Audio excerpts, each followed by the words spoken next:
Slip 6 is a pretty good one. I I've like heard. Slip 16, but Slip 16, yeah. yeah. I get it. I mean, I'd probably prefer Slip 6 just because it's like a play off a pick 6, you know? Sure, yeah. Logs is like, I don't care what y'all call it.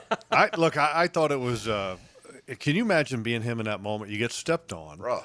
you hit the ground, but to that play in particular, let's go there on the film just because I watched that play in particular, and one guy really needs to get a lot of kudos on that play, and that's Ezra Cleveland. Oh, no doubt. Ezra Cleveland. He finished it up right. Walker Little was holding his man, but Ezra Cleveland came in and put him on the crushed ground. him. Crushed him. And here's another thing to go back and watch on that play. Watch Chris Jones. Yep. Seriously.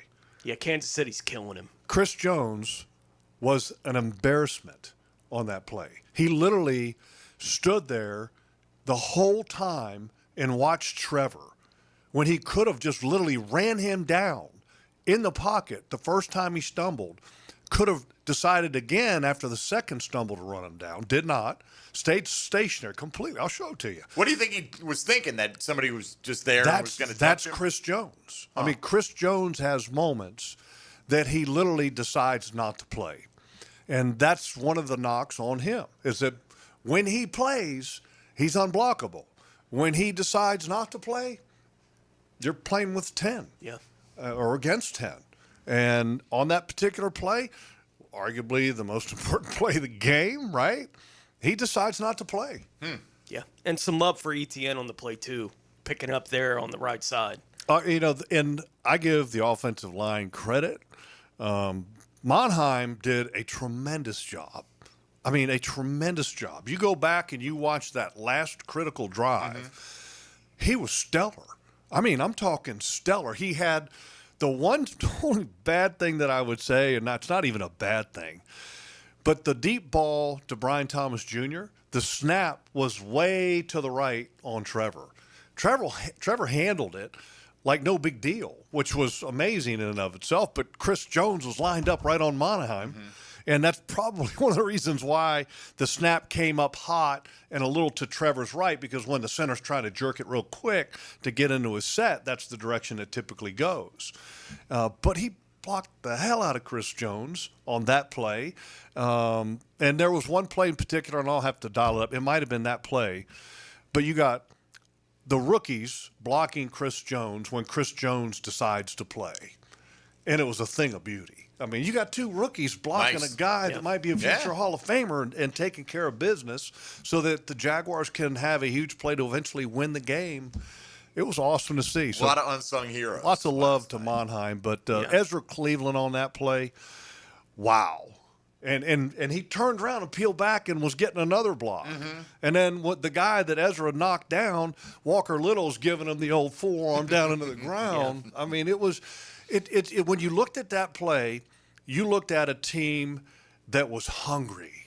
That there was nothing that was going to deny them that win in that moment, and it was just awesome to see. And it didn't, as the Jags prevail, 31-28. Let's go to the lines for the first time on the rarest of the rare, Victory Tuesday. Imagine we may have more opportunities for that next year. The way this maybe so, maybe so. Who knows? Maybe we'll get some Sunday Night Football. It'll still be a Victory Monday. They look like they're on that path. Whatever the case may be, we need to look into putting a cot in here at 6,500. Well, what Road. it looks like right now is that the first or second matchup against the Colts may be in flex season for the NFL with the way these two teams are going.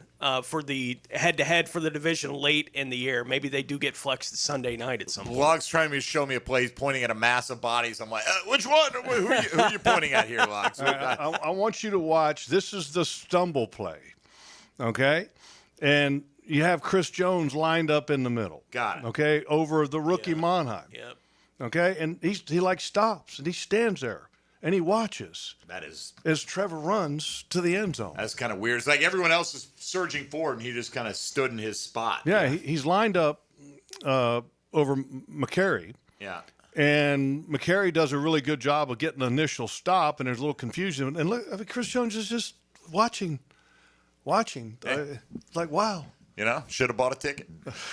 Standing room only. He bought a ticket to watch that I guess play, he didn't did. Wow. All right, to the lines we go for the first time this morning at 641-1010 on the Checkmate Coatings phone lines. Eric on the west side first up this morning. Good morning, Eric. Great morning, fellas. How y'all doing? Great morning to Great you. Morning. Yes, sir. Last night was electric. My voice is gone. Last night was electric. It was packed out. Everybody waited to the last second, just until the clock hit zero. The one thing I definitely noticed, we need Trayvon Walker back immediately. You can tell that the Kansas City, they was keeping all the action, tried to keep all the action away from Josh Allen. Ogba, he's okay, but he doesn't have that power that Trayvon has. So hopefully we can get Trayvon Walker back. Other than that, Trevor definitely said, I'm not losing it today on my birthday. He said that on every play, on every run that he did, I'm not losing on my birthday. It's unfortunate that he stumbled a little bit, but at least he kept his head in the game and came out with the victory. All right, thank you, Eric. I mean, who knows what happens if he doesn't fall? What was the play, by the way, Logs? Could you tell what the play is? I'm assuming they're throwing it with no timeouts left. Yeah, they're throwing it. Right. Because you want to give yourself as many opportunities as you can on a first and goal from the one. But it's a pass play. You got Travis Hunter in the flat. You got a crosser, which normally would be Brenton Strange, and I think that would be maybe the primary because you got kind of two guys leaving. But there was really one guy that I would say could have been open on that, which was De'Ami Brown in the kind of top right corner of the end zone on that play.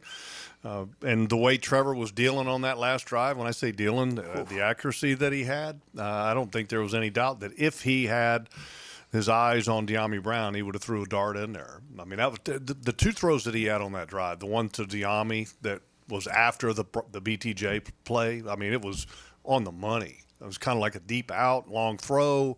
And De'Ami Brown didn't have to do anything. I mean, it was thrown right in the breadbasket. Perfect throw. Well, we've also seen receivers have that perfect throw not brought in, right? So you don't know, right? I mean, like Tim Patrick, I mean, he dropped a ball that was, I mean, that's catchable. It's catchable, right? It almost looked like he had, for some reason, he lost his body control. I mean, he really did. He was kind of stumbling, and he just didn't adjust to the ball at all.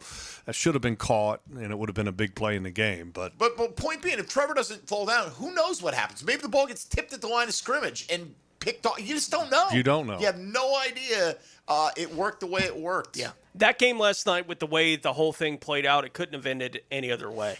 Then Trevor Lawrence scoring on a play like that felt like the whole night to me for Trevor Lawrence and the entire football team. Like it's all these things that slip, score. Score, right? Exclamation point to the performance. Unbelievable. Let's go to Mac in Delaware next on Jaguars Today. Good morning, Mac. Hey, good morning, guys. How are you guys doing? Pretty good. What's up, man? Hey, thank you for taking my call. I got a question for you, for Jeff. On that pick play, players are not supposed to run up to the referee and try to argue the point. I mean, I thought it was just more or less, Mahomes trying to do his little, slippery thing or whatever. But, I just don't understand why it seems like, we're always trying to get jobs. I mean, it seems like we're always trying to get jobs.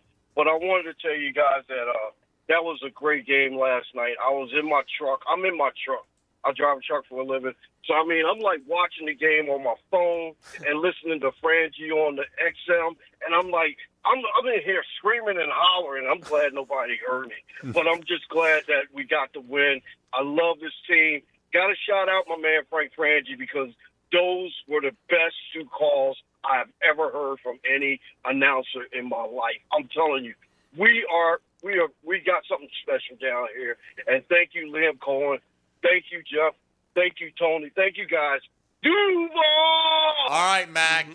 We appreciate it. Duval right back at you. So what's the question we need to answer here? I mean, I think Mac brings excitement being expressed. Yeah. Look, I think he's saying basically the non-calls that went against the Chiefs, Yeah. right? Well- You point to a lot of penalties were called on them, but the 2 non-calls The officials were can shut that down with game-altering. Mahomes coming over there saying, "Shut up! The call's the Right, call. get out Go of our away." face. Get out of our face. Right, they're You allowed got to do that it. one, and then the one on the interception as well. Yeah. Which Yeah, the one penalty call that was picked up, the rule is that you can basically have offensive pass interference within 1 yard. And I thought it was beyond 1 yard. it was beyond 1 yard. And the officials got together and talked about it and picked it up. And I've been saying this for a while, and that you have what I call bad team bias, okay? And it's natural. It's human nature. The bad team bias goes like this. When you have a team that does not have a history of winning, you don't get the benefit of the doubt on the calls. When you have teams that have a great history of winning, they're the ones that get the benefit of the calls. And that's just kind of how it is. So in a lot of cases, you have to work harder and to make more plays to overcome some of that natural human bias. And I think it was on display. The non-call that Jaden Hicks ended up smoking Parker Washington, Unreal. that led to the interception that Trent McDuffie had. How is that not called? Yeah, and it's not just us in Duval County saying that. Go on social media last night. At the moment that happened, every national voice, The whole football. who's Absolutely. they're all saying this is the most blatant PI. It's right in front That of was them. How that. do you miss that? Out of all the calls last night, that's the one that bothered me the most, because how do you miss that? Right. I mean, it's in the wide open. You actually have multiple officials that actually are supposed to have their eyes in that area when the play is going on. So, I mean, it's not like you can have one guy, his responsibility is in this quadrant and he just missed it. There's multiple eyes that should have been on that play to make that call. And, there's other teams in the league that deal with that. The New York Jets deal with that because they've been a bad team recently for many years. And so they are going to have to overcome some of that natural bad team bias. And the great thing is that there's 2 ways to kind of approach that. One way is to just, bitch and complain. And then the proper way to do it is to accept it and to deal with it and take it head on. And I think that's exactly what Liam Cohen has done. And that's the thing that I love about him. He does a great job, I think, of communicating to his team. And he's made it very clear to his team, hey, guys, nobody's going to give us a damn thing. We've got to take it. And that's exactly what they did. As a football team last night, they took it, and kudos to them, and kudos to Liam, because I think he's special, guys. I think we got a really special coach that's got I think a great ability to know where his team is and where it needs to be and what needs to be said and what needs not to be said. Hey everybody, it's Mike Dempsey here, thanking you so much for watching 1010XL Jaguars on YouTube. But before you click away, please like this video, subscribe to this channel, and be sure to check out our other team-specific channels on the 1010XL network on YouTube.